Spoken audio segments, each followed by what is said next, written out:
আসসালামু আলাইকুম ওয়া রাহমাতুল্লাহি ওয়া বারাকাতুহু। আলহামদুলিল্লাহি ওয়াহদা ওয়াসসালাতু ওয়াসসালামু আলা মান লা নাবিয়্যা বা'দা।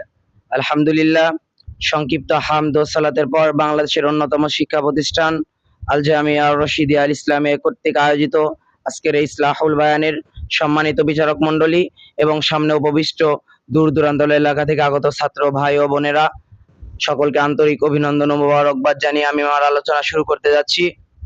আজকে আমার আলোচনার বিষয় সৎ কাজের আদেশ, অসৎ কাজের নিষেধ। সৎ কাজের আদেশ করা, অসৎ কাজের নিষেধ করা মুসলিমদের উপর আল্লাহ রাব্বুল আলামিনের নির্দেশ। সৎ কাজের আদেশ করতে গেলে বিপদ আসবেই। যুগে যুগে যুগে যুগে যত নবী রাসূল এসেছেন, তারা সকলেই হকের দাওয়াত দিতে গিয়ে বিপদের সম্মুখীন হয়েছেন। মুহাম্মদ সাল্লাল্লাহু আলাইহি ওয়াসাল্লাম হকের দাওয়াত দিতে গিয়ে মার খেয়েছেন। তায়েববাসীরা তাকে পাথর নিক্ষেপ করেছে, তার শরীর থেকে রক্ত ঝরেছে। ইব্রাহিম আলাইহিস সালাম তিনি শুধু হকের দাওয়াত গিয়ে তার কওম তাকে আগুনে নিক্ষেপ করেছিল।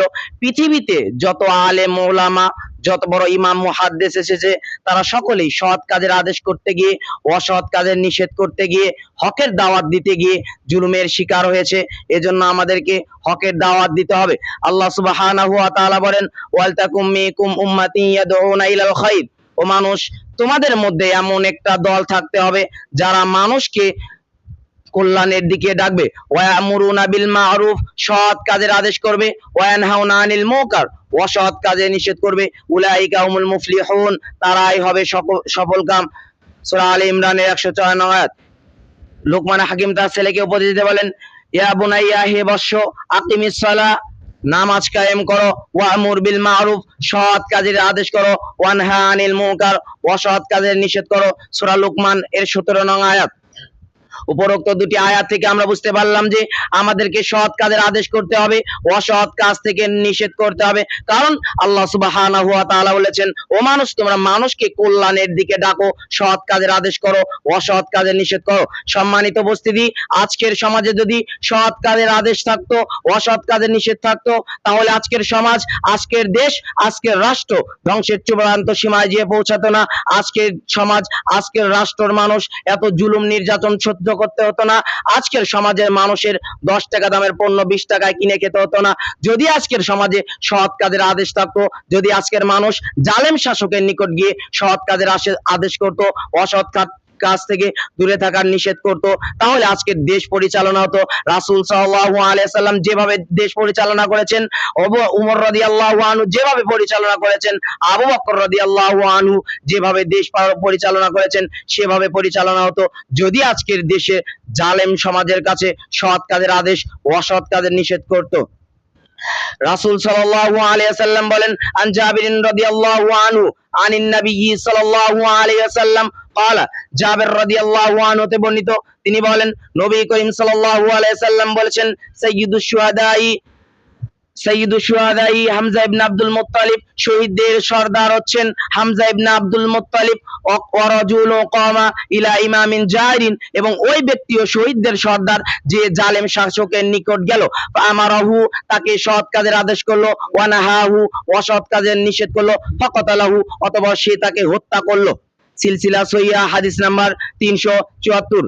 এই হাদিস দ্বারা প্রমাণিত হয় যে জালেম শাসকের নিকট হকের দাওয়াত দেওয়া খুবই কঠিন কাজ। জালেম শাসকের নিকট হকের দাওয়াত দেওয়া খুবই কঠিন কাজ। এমন স্থানে দাওয়াত দেওয়ার পরিণতি জীবন বিসর্জন হতে পারে। রাসূল সাল্লাল্লাহু আলাইহি সাল্লাম তাই বলেছেন, তোমাদের মধ্যে যে ব্যক্তি জালেম সাম্রাজ্যের কাছে, জালেম এর কাছে হকের দাওয়াত দিতে যাবে, অথবা সে তাকে হত্যা করবে, সে শহীদদের মর্যাদা পাবে, তার বিনিময়ে আল্লাহ সুবহানাহু ওয়া তাআলা তাকে জান্নাত দান করবেন। রাসূল সাল্লাল্লাহু আলাইহি সাল্লাম আরো বলেন, আন আবি সাঈদ আল খুদরি আন রাসূলিল্লাহ সাল্লাল্লাহু আলাইহি সাল্লাম ক্বালা, আবু সাঈদ খুদরি রাদিয়াল্লাহু আনহু বলেন, রাসূল সাল্লাল্লাহু আলাইহি সাল্লাম বলেছেন, মান রাআ মিনকুম ফালিয়ুগাইয়িরহু বিয়াদিহি, তোমাদের কেউ যখন অন্যায় কাজ দেখবে, সে তার দুহাত দ্বারা বাধা প্রদান করবে।